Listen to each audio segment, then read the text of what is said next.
All right. Hi, Dave. Hi, Annika. How are you? Doing great. Yeah, you lie. Go ahead.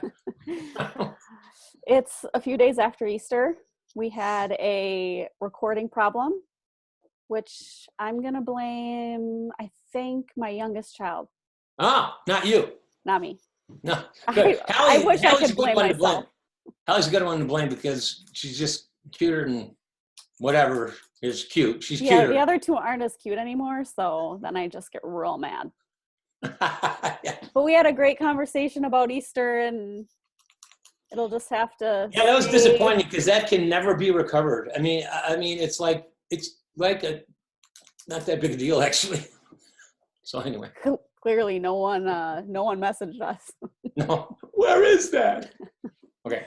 So one of the things that we keep talking about is Little Girl Arise, but we also keep talking about in relation to some of that. You mean that? You mean that talk, little girl, right? Correct. Yeah. Okay. I mean, I keep bugging you about it. Yeah. But you're in the middle of a really big project right now, and it relates in some way to that talk that I keep bugging you about. Hmm? You're writing a book. Will you tell us about your book? I can't. I could Okay. tell you, but then I'd have to kill you. Anyways. Yeah, I am. I'm writing a book. I'm actually excited about it. It's getting, well, I got some traction a month and a half or 2 months ago, actually. But it's what I'm doing right now. So it's kind of fun. It's called Gasping for Breath. That's the name of it. And there's a bit of a story behind that. A friend of mine, John Busacker, who I'm actually writing it with, we were out to lunch several months ago, and he said, would you be interested in writing a book together? And he goes, I even have the title. He woke up with it one day, almost like a vision kind of thing. And he said, it's called Gasping for Breath. I need to tell you a little bit more about that, because that metaphor, that phrase, is kind of a play off of, and in reaction to this diagnosis I got. When did I get it? In last May. And some people know about it, and a lot of people don't. It's not a secret, but I didn't put it out there. But I was diagnosed with a thing called IPF. That's idiopathic, which means unknown, pulmonary, which is lung, fibrosis, idiopathic pulmonary fibrosis, which has an unknown cause. It's in the lungs, and it's fibers. It's fibrosis in the lungs, and it's kind of scary. It's you get online, and it's kind of, you have 2 to 5 years. That's what they tell you. They discovered mine earlier than that number would apply to. So we're not talking about 2 to 5 years, but there is no cure, that kind of thing. It is what took my dad's life and my sister's life. And so there is a family connection. That's why I looked into it sooner, blah, blah, blah. It is a respiratory disease. Weird, because that's the coronavirus is going on right now, and that's what that's all about. And so we're trying to be pretty careful, because it wouldn't be good if I got the corona thing on top of this. But if you want me to cough for you, I'm happy to do that, because I it's a lot. But anyway, the other thing was, so when John, suggested that name of the book, it didn't hit me right away, because it sounded too much like, well, it's about my IPF, and I don't want to write a book about that. But the metaphor just began to get more and more traction. In fact, one of the stories John told me, John is a guy who's been in leadership development with corporations for years and years. He's an open door guy and been a friend for a long time. But he told me about this. He said, I got this client who has like 100,000 employees. If you can even imagine such a thing. And he called me the other day, John said, and he said, John, they're going through some sort of merger, so there's a lot of stress. And he said, I don't want to get on a plane for my next appointment. I just don't want to go.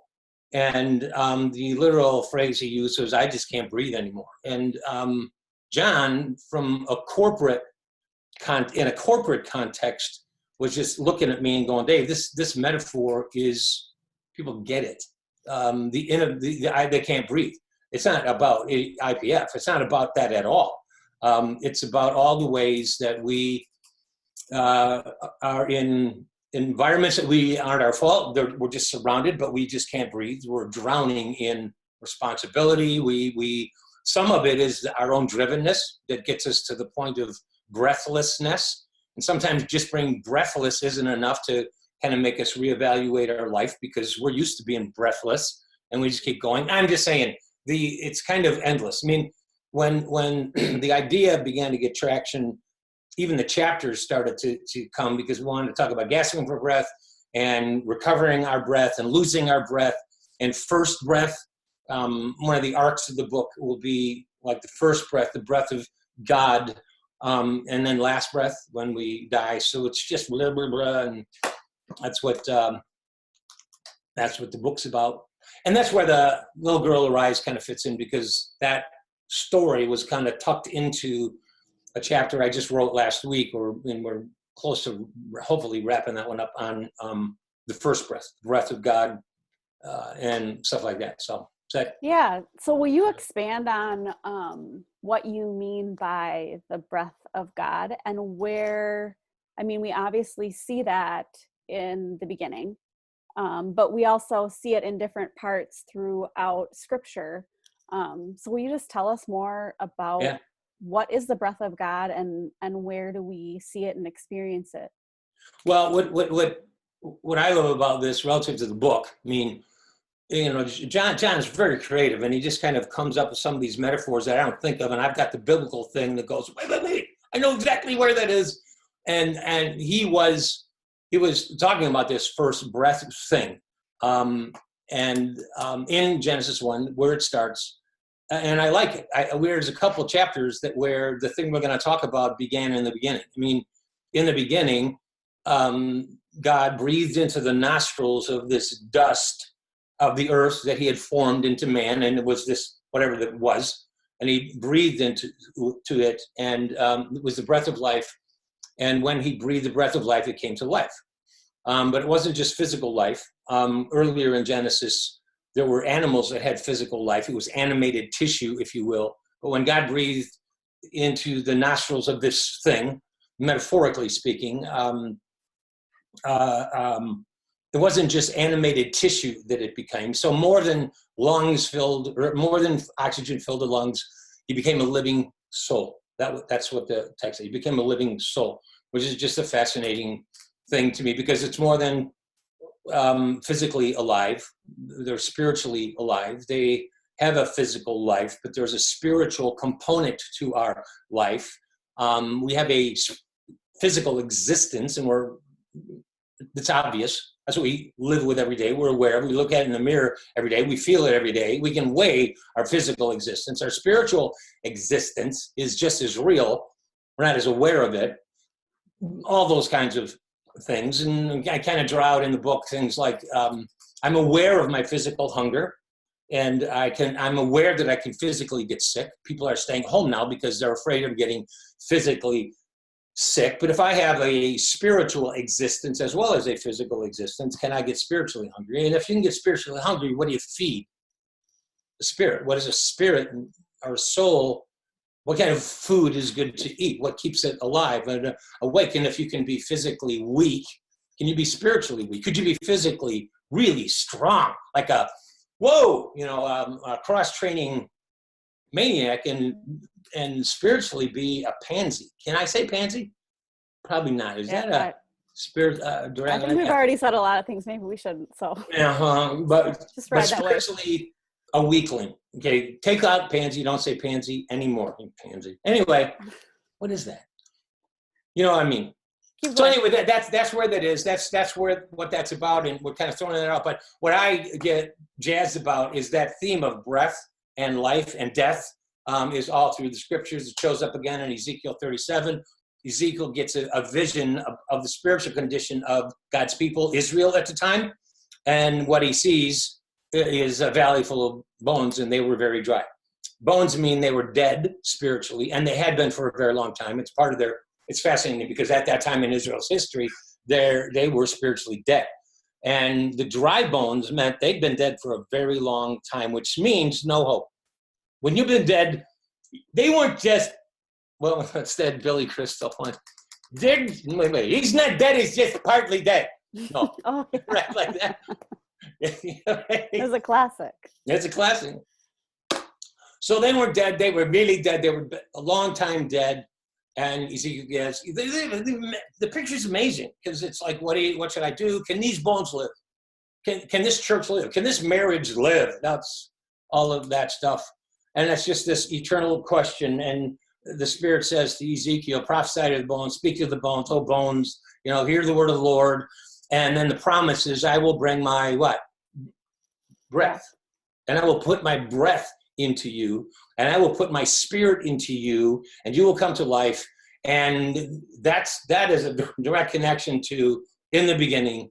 It all began in the beginning, and we came to life. And in the beginning too, we walked away. And I picked this picture of being with God in the cool of the day before the fall, and the breathing was easy. The breathing was easy. It was just like they didn't think about the breathing. They didn't think about metaphorically or really. They were just breathing. And then the serpent came and lied to them, and they believed it. And we've been gasping for breath ever since. That's the human condition. This isn't just a Sunday school lesson. It's the human condition. We've been gasping for breath ever since, physically, emotionally, spiritually. And then it goes to Ezekiel 37, and there's this resurrection of life. Dry bones come to life, sinews, flesh coming on, and muscle grows, and all of a sudden there they are, an exceedingly great army, which is a whole nother talk, because that's about not just becoming alive individually, but becoming alive as a people and having a mission for God in the world. And that was Israel. Blah, blah, blah. And then you fast forward it to what would be the next place, Acts chapter 2, when the wind of God came again at Pentecost, and it blew like a mighty rushing wind, and that was the breath of God. And with the breath of God, 3,000 came spiritually to life in one day. And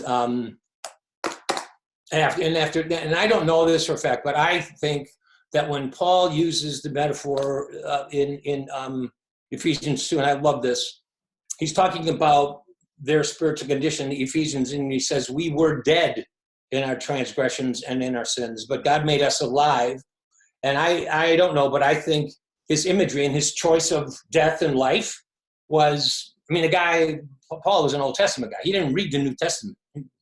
Hello, right? His Bible was the Old Testament. And so the Ezekiel story was part of their spiritual, their historic grid through which they understood God's work in life. And so the bones came to life. And so when he says that we were dead in our transgressions and in our sins and made us alive, it's what he's saying is God came again with his breath. And he came again with his spirit. He put it in us. And when he did, we came to life. So it's all about, from the beginning to the end, it's all about coming to life. One of the things I love to say about Paul's life and death thing is that you were dead in your sin, meaning we were more than sinners who needed forgiveness. We were sinners who needed forgiveness, but it was way worse than that. We needed more. We were dead in our sin. We were dead. We needed a resurrection. But God, because of his great mercy and the love with which he loved us. Yeesh. I love this stuff. He didn't just forgive us. He made us alive, spiritually alive. We talked about this earlier. When I grew up in church, and in some environments, I guess it's still the big deal. I'm not saying it's not a deal, but the big question was always, are you saved? That was like, and primarily from hell. Are you going to go to heaven when you die? So we were always trying to get people saved, and wondering who was saved and wondering if we were saved. But it was all about getting saved. Again, primarily from hell, you want to go to heaven when you die. And just over the years, that question it's still a question, I think. But I look at the people at Open Door or whatever, and I would go, okay, you're saved, okay? Okay, you're saved. I'm really, a more interesting question to me is, are you alive?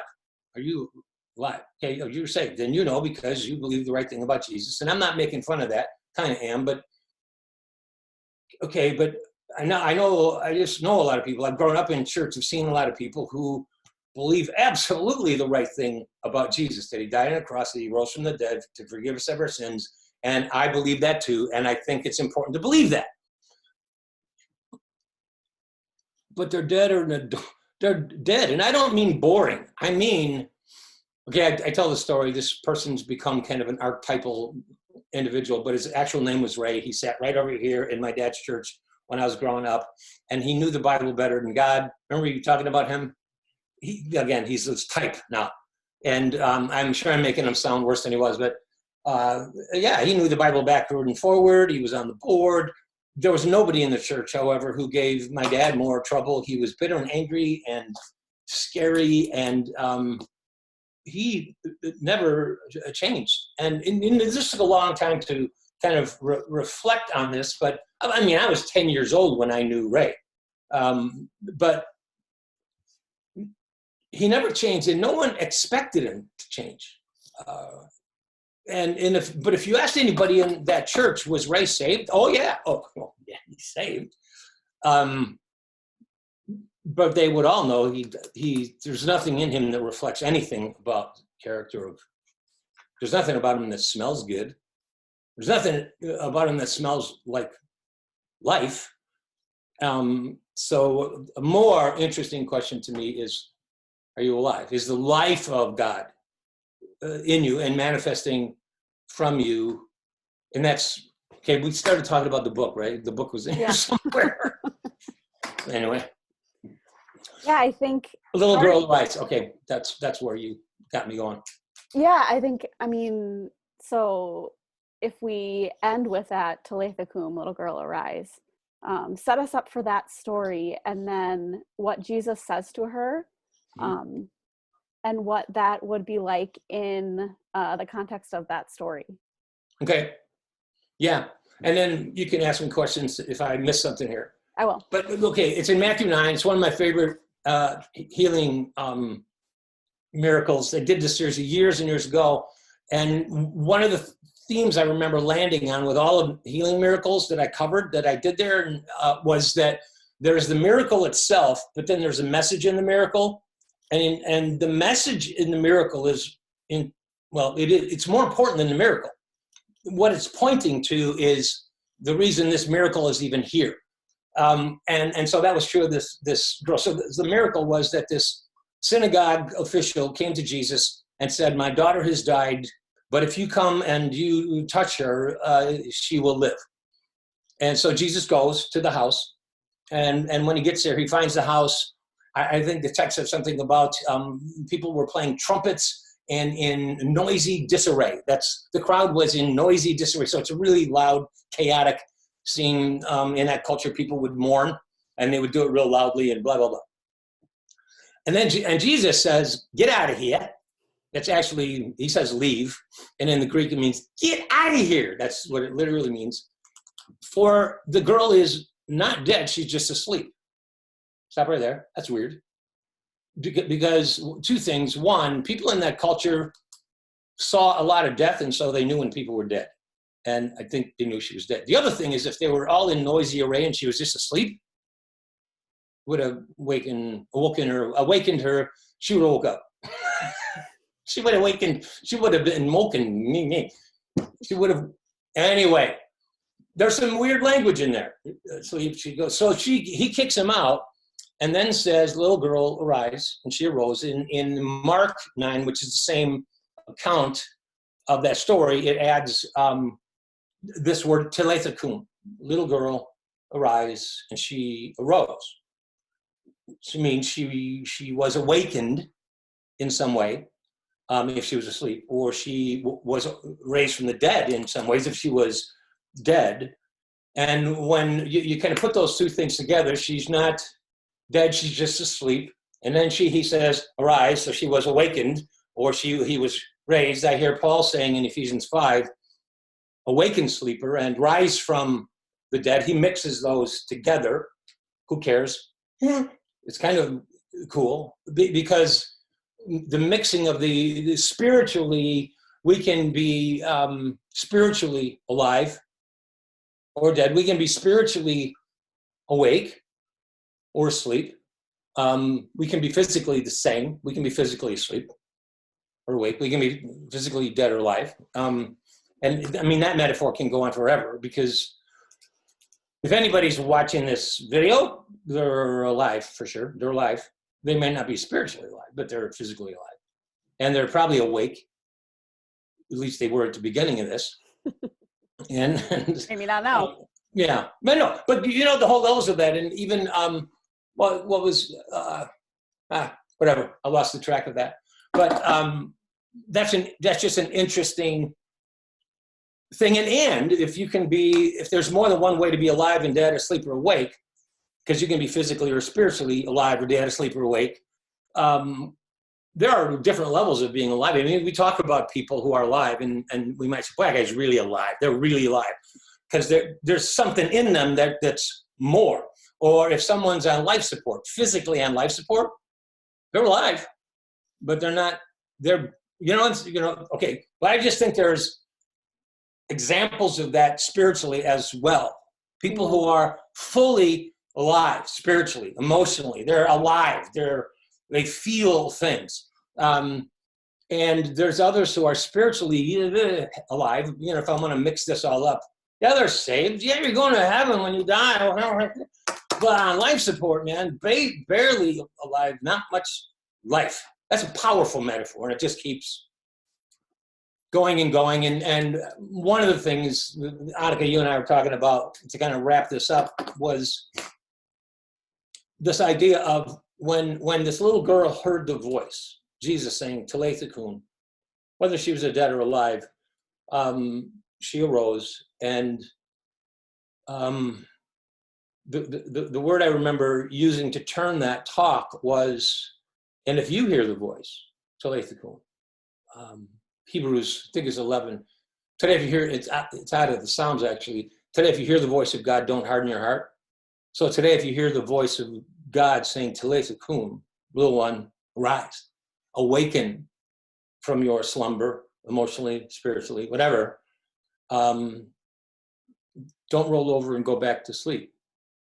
You can, you know, like we do in the morning, you know, when you don't want to get up, but you hear a noise off far away, and you go, you can either rise to that noise because it's your kid crying and you got it, or you just go, and you go back to sleep. Today, if you hear his voice, don't harden your heart. Don't roll over and go back to sleep, because you can. And a lot of us do stay asleep. I think, you know, the metaphor of life and death is so incredible, like spiritually alive or dead. I mean, there's an event, I get it, why you would want to be dead. That's a dumb thing.